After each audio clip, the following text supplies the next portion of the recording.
मामला यह है कि ये सारी चीज़ें, ट्रेन की हिफाजत करना, सड़कों की हिफाजत करना, शहरियों की जानो माल की हिफाजत करना, ये हसास इदारों की ना नाकामी है ना इनका काम है। तो इनका काम क्या है? क्या सियासत में मुदाखलत करना, ज़राअत, सियाहत, सनत व तिजारत, तामीरात, दाखिला और खारजा पॉलिसी में मुदाखलत, पार्लिमान से आईनी तरामीम मंजूर करवाना, अदालती उमूर में मुदाखलत, क्या ये सारे काम फौज के हैं?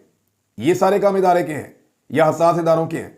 यानी ये काम उनके करने के नहीं है, ये काम वो कर रहे हैं, और जो काम उनके करने के हैं उन पे वजीर दाखिला उन्हें क्लीन चिट दे रहे हैं कि जनाब ये तो उनका काम ही नहीं है और उनकी जिम्मेदारी नहीं है। बहरहाल तलाल चौधरी साहब हैं, कुछ भी कह सकते हैं, इस वक्त उनको इक़्तिदार में बिठाया हुआ है। उल्टा उन्होंने कह दिया कि दहशत गर्दों के pattern in chief Imran Khan है। अंदाजा कीजिए आप, यानी तलाल चौधरी ने, वजीर दाखिला ने इमरान खान को दहशत गर्दों का सरगना करार दे दिया। अंदाजा कीजिए आप, ये आपके वजीर दाखिला की सोच है, ये उसकी टोटल समझ है कि वो इस तरह का स्टेटमेंट दे रहा है। यानी ये कैसा गैर जिम्मेदाराना स्टेटमेंट है कि एक शख्स जेल में बंद है, ना उसे बोलने की इजाज़त है, ना बात करने की इजाज़त है, ना वो सामने आ सकता है, कोई वीडियो कोई ऑडियो उसकी नहीं है, और इस बात को 1.5 साल से ज़्यादा हो गया है। और अब उस शख्स के ऊपर एलिगेशन लगा रहे हैं कि पाकिस्तान में दहशतगर्दी बढ़ी है, और ये वो शख्स है जिसके दौर में पाकिस्तान में 15 साल की कम तरीन दहशतगर्दी हुई है, यानी उसने दहशतगर्दी को कंट्रोल किया था। उस शख्स के ऊपर एलिगेशन लगा रहे हैं कि ये दहशतगर्दों का पैटर्न इन चीफ है। यानी अपनी सियासत के लिए इस लेवल तक आप गिर जाएंगे कि आप दूसरे सियासतदानों को टारगेट करेंगे तो कल को यही निशानेबाजी आपके ऊपर भी होगी, आपको भी टारगेट किया जाएगा। लेकिन इस वक्त इन्हें समझ नहीं आएगी, जब वक्त गुजरेगा तब इन्हें समझ आएगी कि इन्होंने क्या किया है। अब अंदाजा करें कि आप किया क्या जा रहा है कि पाकिस्तान तहरीक इंसाफ के ऊपर एलिगेशन लगाया गया और तमाम मीडिया चैनल्स के ऊपर जानबूझ के ये खबर चलवाई गई और छुपवाई गई कि आप इस खबर को छापें, और ये खबर लगाई गई कि सोशल मीडिया पर मनफी प्रोपेगेंडा के हवाले से पीटीआई मुलव्विस है, इसके शवाहिद मिल गए कि जेएटी इसके ऊपर काम कर रही है। यानी उसमें बातें क्या है? रियासत मुखालिफ सरगर्मियां, प्रोपेगेंडा रियासत मुखालिफ, इश्तियाल अंगेज मवाद, शवाहिद मिल गए, गैर मुल्की लॉबीज, मुल्क दुश्मन अनासिर, ये सारा कुछ उठा के कल एमक्यूएम के खाते में डाला हुआ था, एक दौर में एएनपी के खाते में डाला हुआ था, फिर कभी पीपल्स पार्टी के खाते में डाल दिया था, आज वो सारे हथियार इकट्ठे करके इमरान खान के खाते में डाल दिए। लेकिन हुआ यह कि हर दौर में हर पॉलिटिकल पार्टी एक सर्टेन टाइम पीरियड के बाद हार मान लेती थी, लेकिन पाकिस्तान तहरीक इंसाफ ने बड़ी पसली दिखाई है। इनके दर्जनों लोग लापता कर दिए जाते हैं, सैकड़ों हजारों गिरफ्तार कर लिए जाते हैं, लीडरशिप सारी की सारी जेल में डाली हुई है, लेकिन कौम इनके साथ खड़ी है और पूरी की पूरी पार्टी जो है वो अब तक मजबूती के साथ अपने मौके पर कायम है।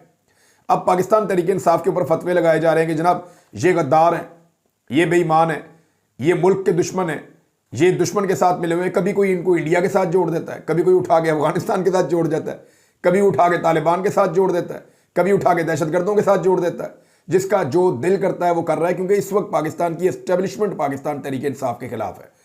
तो जब तक तहरीक इंसाफ के खिलाफ एस्टेब्लिशमेंट रहेगी, आप तहरीक इंसाफ के खिलाफ कोई भी एलिगेशन लगाएं, आप ये भी एलिगेशन लगा दें कि हिरोशिमा नागासाकी में जो एटमी धमाका हुआ था वो भी इमरान खान था इसके पीछे, तो एस्टेब्लिशमेंट इसको माइंड नहीं करेगी, वो कहेंगे ठीक है लगाओ।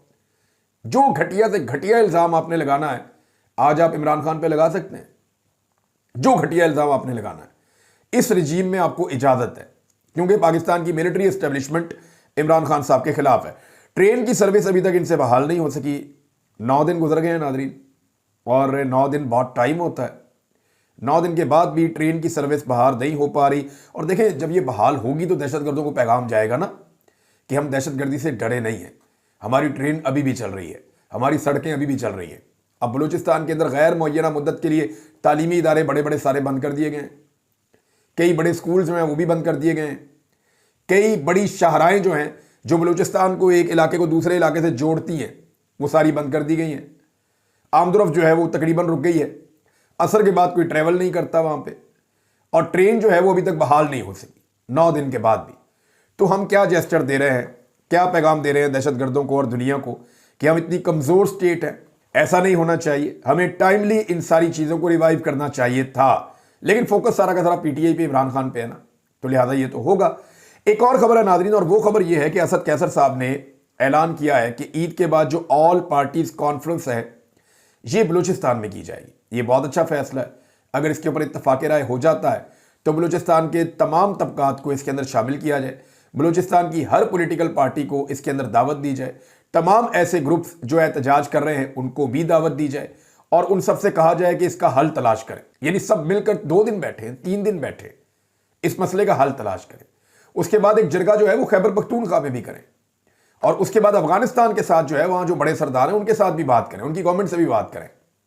यही एक तरीका है पाकिस्तान में अमन लाने का। एक और चीज़ जो इस वक्त तहरीक तहफ़्फ़ुज़ आईन पाकिस्तान जिसकी तैयारी कर रही है वो ये कह रहे हैं जी हम जितने भी गैर मुल्की सफ़ीर हैं उनको हम ये पैगाम देने जा रहे हैं कि पाकिस्तान का ये रजीम, क्योंकि इसके पास अवामी मैंडेट नहीं है, ये चोरी करके मैंडेट आकर बैठ गए या बिठा दिए गए हैं, तो ये जो भी डीलिंग करेंगे पूरी दुनिया के साथ हम उसकी जिम्मेदारी कबूल नहीं करेंगे। हम अवामी मुंतखब नुमाइंदे हैं, अवाम की अक्सरियत हमारे साथ खड़ी है, तो ये चोरी करके आके बैठ गए हैं और ये अपने मफाद के लिए उल्टे सीधे सौदे दुनिया के साथ कर रहे हैं। तो जो कुछ भी ये दुनिया के साथ मुआहदे या सौदे कर रहे हैं उनके लिए हम रिस्पॉन्सिबल नहीं होंगे, क्योंकि ये रियासत के ऊपर काबिज हैं, इनकी हुकूमत जाली है और जो असल मैंडेट है जो अवाम ने किसी और को दिया था। लिहाजा मैंडेट यहाँ पे चोरी हो गया है और जिनका असल मैंडेट है वो जाली मैंडेट वालों के किसी भी मंसूबे या किसी भी मुआहदे के लिए पाबंद नहीं होंगे। ये पैगाम दुनिया भर की जो पाकिस्तान के अंदर एम्बेसीज मौजूद हैं, जो एम्बेसडर्स मौजूद हैं, उनको तहरीक तहफ़्फ़ुज़ आईन पाकिस्तान के लोग कह रहे हैं कि ये पैगाम उनको पहुँचाया जाएगा। नादरीन, बलूचिस्तान में एक और मुअम्मा था, ये लाशों के हवाले से था। अब इसको जो रिपोर्ट किया गया वो अलग अलग तरीके से किया गया। एक तो ये दावा किया गया कुछ दिन पहले कि जनाब यहाँ पे 13 ताबूत ला के दफन किए गए हैं और 23 लाशें जो हैं वो पहुँचाई गई हैं सिविल अस्पताल में बलूचिस्तान के, और उन लाशों को लेने के लिए लोगों का एक बहुत बड़ा रश वहाँ पहुँचा भी। अब दावा लोगों की जानिब से ये किया गया कि हमारे प्यारे लापता हैं, ये उनकी लाशें हैं। कुछ ऐसी खबरें आई कि 5 लाशें जो हैं वो छीन कर वो लोग ले भी गए पहचान कर कि हमारे लापता लोग थे, इनको कत्ल कर दिया गया। अब इस पे जो है वो सरफराज बुगटी साहब ने स्टेटमेंट दिया है कि ये लाशें उन दहशतगर्दों की हैं जिनको जाफर एक्सप्रेस वाले साने के बाद सिक्योरिटी फोर्सेस ने ऑपरेशन के दौरान कत्ल किया था, और इनमें से जो नाकाबिले शनाख्त थे उनको दफन कर दिया है, और जिनकी शनाख्त हो सकती है उनको उनके लवाकिन के हवाले हम कर सकते हैं, लेकिन अगर कोई हमला करके उनको ले जाना चाहेगा तो वो हम नहीं होने देंगे। ये तो उनका स्टेटमेंट है।